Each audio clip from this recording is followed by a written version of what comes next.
שלום לכם. שמעתם הרבה מאוד על מדע כסיפור בפרק הזה, אבל לא כל דבר הוא סיפור, ולא כל תקשורת המדע היא סטורי טלינג. לא צריך לדלל את המושג הזה כך שיכיל הכל, אבל למעשה לא יגיד שום דבר. לא נרצה לאבד את המדע ואת העומק בדרך אל העלילה והרגש. מי שתעזור לנו למצוא את האיזון היא גיל מרקוביץ', רקדנית, זמרת, ומי שערכה והגישה במשך 4 שנים את המעבדה, תוכנית רדיו יומית ברשת כאן תרבות, השייכת לתאגיד השידור הישראלי. שלום גיל, תודה שהצטרפת אלינו. שלום איילת, בשמחה. השאלה הראשונה על הנושאים. הסתכלתי על הנושאים שעסקת בהם במעבדה, והם באמת מאוד מאוד מגוונים, מתרבות יפן במאה ה-19, דרך חוש השמיעה, שיקום שוניות אלמוגים. יש נושאים שפשוט לא מתאים להנגיש אותם, או שהכל בר הנגשה? אז התשובה הקצרה שלי תהיה שהכל מעניין והכל בר הנגשה. התשובה הארוכה שלי תהיה שזה החלק הכי קל בעבודה הזאת. האקדמיה מבחינתי היא באמת סוג של חנות ממתקים. הכל קורה שם, כל הזמן מישהו חושב על איזה שוקולד חדש, או על איזה גנש חדש, מילוי חדש. והדבר הזה הוא מרתק, כי תסתכלי על העולם, העולם מרתק. העולם מרתק, האונתולוגיה שלו, היש שבו מרתק. האפיסטמולוגיה שלנו, איך אנחנו תופסות ותופסים את העולם הזה, גם היא מרתקת. אז אתם, לשמחתי, החוקרות והחוקרים, חוקרים הכל. אז מבחינתי, אני צריכה לשייף את המומחיות שלי מספיק טוב, כדי שאני אקח כל נושא שיש בחנות הממתקים הזאת, ואגיד, אני רוצה שהציבור ייהנה מזה. ונכון שלא כל הציבור ייהנה מכל הגנשים והשוקולדים והסוכריות, אבל הכל בר הנגשה. צריך פשוט לחשוב איך. אז מאיפה בא הרעיון הזה ששומעים בכל כך הרבה מקומות בתקשורת, שאוקיי, זה נושא שלא יעניין אף אחד, זה נושא שאף אחד לא יבין? יש לי פריבילגיה, אני לא עושה אקטואליה, אני מתעסקת בהנגשה של ידע אקדמי. אקטואליה יש לה איזשהו ערך או מטרה אחרת לגמרי. היא צריכה להיות מאוד חדה, מאוד עניינית, היא צריכה כמובן להתאים לזמן המסוים שבו היא משדרת, אבל אני רואה במעבדה, או בכלל בהנגשה של ידע אקדמי, הזדמנות לצלול לנושא לעומק, ויכול מאוד להיות שיושבת מאזינה בבית ואומרת, די, בחייאת דינק, לא מעניין אותי שוניות ואלמוגים ועניינים. בסדר, הים זה הים, אוקיי. יותר מעניין אותי סוציולוגיה, איך החברה מתייחסת לפרט, או להפך יחסי פרט ומדינה, אולי משפטים. וזה בסדר שלא כל אחד ואחת יתעניינו. אבל יש לי את הפריבילגיה לא להצטרך להגיע למכנה המשותף הנמוך ביותר, אלא להגיד, האקדמיה היא בשביל הציבור, והציבור שאין לו תמיד גישה לאקדמיה, בטח לא לכל הפקולטות ולכל החוגים, הציבור צריך שיהיה לו מבחר, ואחר כך כל אחת ואחד יבחרו את שלו. ואיך את ניגשת? נגיד, אוקיי, בחרת נושא, איך את מתחילה? איך את מחליטה מה מתוך כל העניין הזה להביא לציבור? אז אני מתחילה בשיחה עם החוקרת. אני קוראת, בדרך כלל מאוד מעט על המחקר, מתקשרת, ואני מתחילה בשיחה. מתוך השיחה אני יכולה להבין גם איך החוקרת רואה את תחום המחקר שלה, ואיפה היא מבינה מספיק דברים שאני מבחוץ לא יכולה להבין. ואז אני כבר מסמנת את מה שאני קוראת לו curse of knowledge, קללת הידע. ברגע שאני מזהה את זה, אני יודעת איפה אני אצטרך קצת יותר לפתוח, קצת יותר לדבר.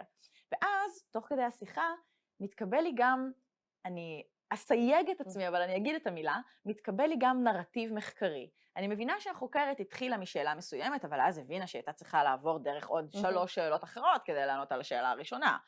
או שהיא הבינה שזה בכלל לא היה ניסוח מדויק, או כל מיני דברים כאלה. וכך אני מקבלת איזשהו נרטיב שאני רוצה בעזרתו להבין איך ראשי הפרקים שלי יישמעו.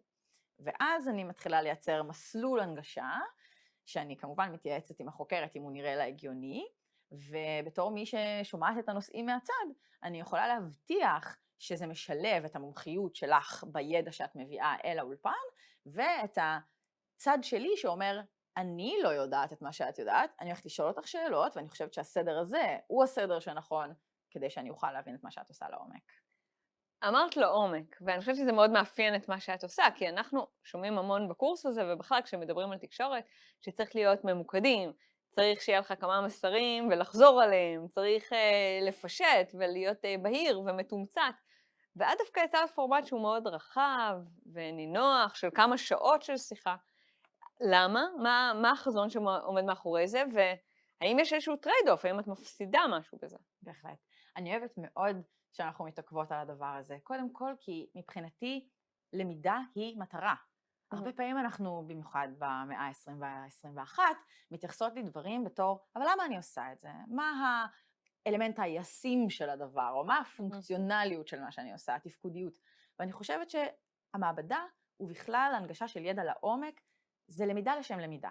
אז זה החזון. כשאת שואלת אותי על החזון, זה החזון, וזאת המטרה.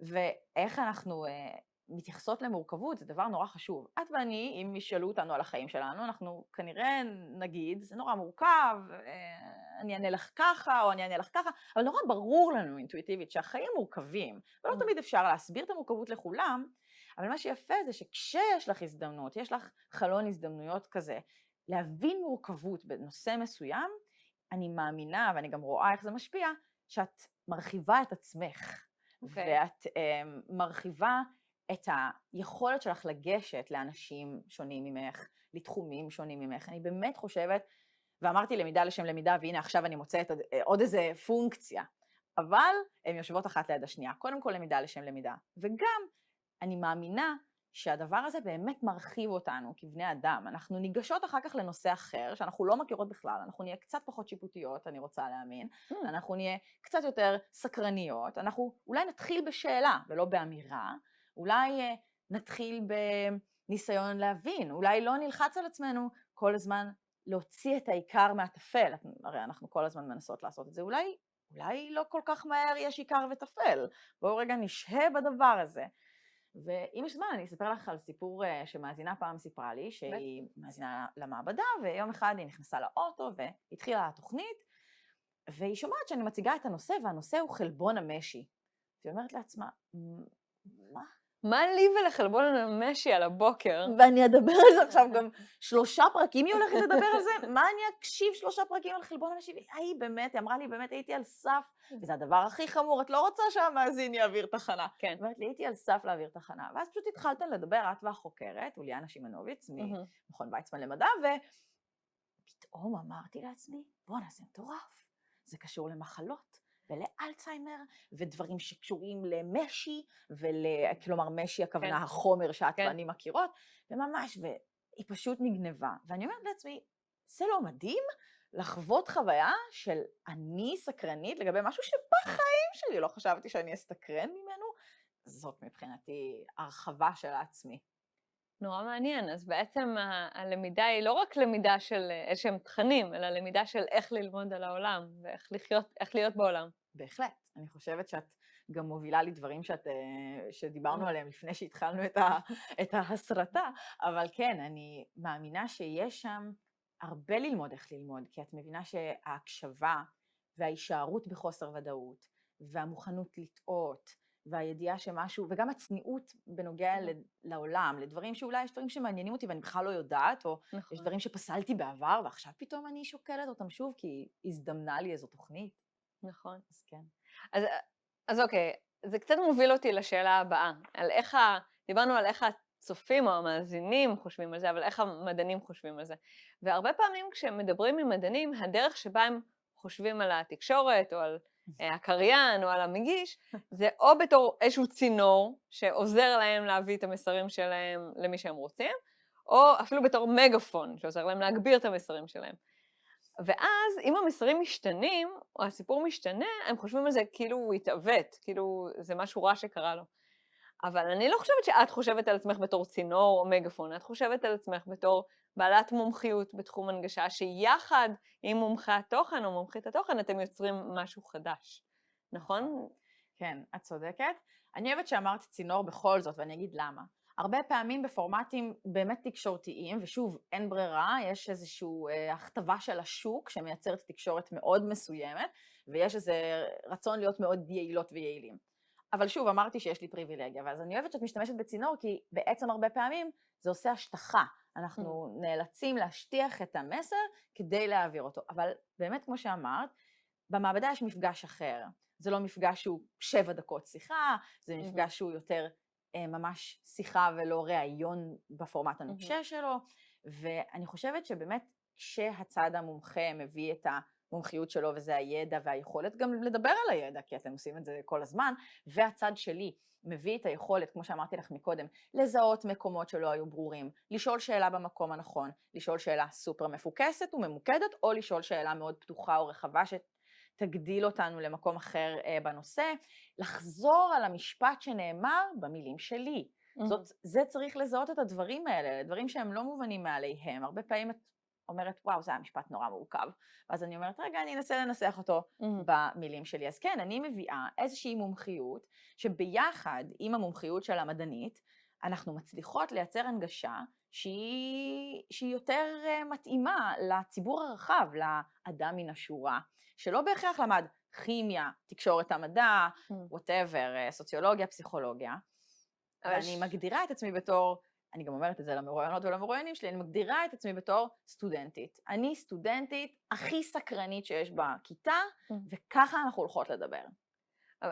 אבל בעצם מה שתיארת עכשיו, זה שעזרת להם אולי לפשט, למקד את הדברים. אני תוהה, האם גם נוצר משהו חדש, ידע חדש, משהו שלא היה נוצר אחרת, או שזה רק מין תרגום?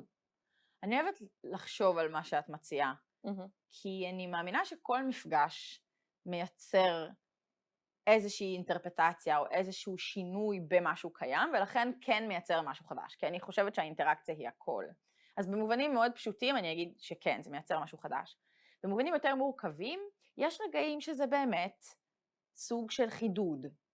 יש רגעים ששאלות שאני שואלת, וזה אני יודעת מהפידבק שאני מקבלת מבת השיח שלי, שאלות שאני שואלת באמת גורמות לה להגיד, אוקיי, זאת נקודה מעניינת, אני רוצה לחשוב עליה, הייתי חושבת עליה ככה, והיא בעצם עושה סוג של, אנחנו עושות סוג של סיור מוחות, היא בכלים שלה ואני בשלי, ואז באמת נוצר משהו חדש, אולי אפילו שאלה חדשה, אולי זווית אחרת להתבוננות על המחקר שהיא עוסקת בו שנים, אולי אני מביאה משהו מאוד יומיומי או רחובי מהרחוב, שבעצם חובר למחקר, וכן, המפגש הזה מייצר באמת משהו אחר בידע, משהו אחר אפילו בניסוחים אולי, והניסוחים מבחינתי הם לא דבר, הוא לא דבר שהוא רק ניסוח, הוא באמת אומר משהו על איך שאנחנו חושבות וחושבים את הידע שאנחנו מדברות. אז דיברנו על כל מיני דרכים שבהם אפשר באמת לחדד ולפשט ולהרחיב ולצמצם, ולא אמרת סטורי טלינג ולא אמרת סיפור, שזה מה שכולם אומרים לנו שצריך לעשות. למה? נגיד מילה על סטורי טלינג, למי שמצטרפת עכשיו, אז מדובר באיזושהי הלבשה של סיפור, נכון? סטורי טלינג, על ידע שקיים. אנחנו לוקחות איזשהו ידע שקיים, ואנחנו רוצות להלביש או לחבר אליו סיפור שיכול לעזור לנו להנגיש אותו. מתוך הדבר הזה אני יכולה לענות מאוד בפשטות, שכבר אפשר להבין שמשהו חוטף את תשומת הלב של הידע שלשמו נתכנסנו. ואני חושבת, כמו שאמרתי לך בהתחלה, שהידע מעניין כפי שהוא. אני לא רוצה לגנוב לו את זמן המסך או את זמן השידור. ואני חושבת שהרבה פעמים סטורי טלינג עושה את זה. עכשיו, יש כל מיני סוגים של סטורי טלינג. זה יכול להיות איזשהו נרטיב שאני שוזרת שהוא מאוד אישי. הסיפור של צילה ומשה בזמן שהם רצו להיכנס להיריון ולהביא ילדים לעולם, כשאני בעצם מנסה לספר על איך עובר מתפתח, או מה הקשיים בגנטיקה של זוגות, למשל. ואז הסיפור הופך להיות מאוד אישי. זה יכול להיות גם סיפור של איזה שהם כוחות שהם מנוגדים זה לזה. אבל אם אני מנסה לספר לך על פרדיגמה לטיפול בעוני, או להוצאת אנשים ממעגל העוני, לא בטוח שאני חייבת לספר לך שבעבר היה איזשהו קונפליקט בין הגישה שאומרת שהכל באשמת האינדיבידואל, והוא לא מטפל בעצמו, ולכן הוא בעוני, לעומת הגישה שאומרת, זה הכל המבנה החברתי-כלכלי, והוא הסיבה שאנשים נמצאים בעוני. יכול להיות שאני פשוט יכולה לספר לך על הפרדיגמה בצורה מספיק טובה. שוב אני אגיד שבמעבדה יש לי פריבילגיה. אני יכולה לספר לך את הסיפור בעריכות, ואז אני יכולה להרשות לעצמי להיכנס לסוג הנרטיב שבין קונספטים גדולים, בין רעיונות, ואני יכולה להחליט שלא, ואני יכולה גם לקחת דוגמאות ולהתעכב עליהן, ודרכן באמצעותן להסביר לך, אבל שוב, זה לא הדבר החשוב. והדבר שהכי חשוב לי להגיד, זה שלפעמים כשאין סטורי טלינג, אנחנו נאלצות להבין מה החוזקות של הפורמט שלך, מה מייחד את הפורמט שלך. מה שמייחד את הפורמט השיחתי והעמוק הזה, שדיברנו עליו, הארוך הזה שקורה במעבדה ובתכנים דומים אחרים, זה שהשיחה הזאת מדמה מבחינתי את מה שקורה גם בעקרונות המדע והמחקר. אתם ואתן, החוקרות והחוקרים, רוצים הרבה פעמים לעבוד בשיתופי פעולה. נכון. אתם הרבה פעמים מסערים מוחות, עושים peer review, אתם הרבה פעמים לא בטוחים שתגיעו לתשובה אחת. הרבה פעמים תשובה מולידה לך עוד המון שאלות חדשות, ואז את אומרת, יאללה, התחלתי עם שאלה אחת, ועכשיו כאילו יש לי 6. וזה מה שקורה בשיחה הזאת. ברגע שהשיחה משקפת את עבודת המחקר, זה מעין מטאפיזיקה, כן? עשיתי את שלי.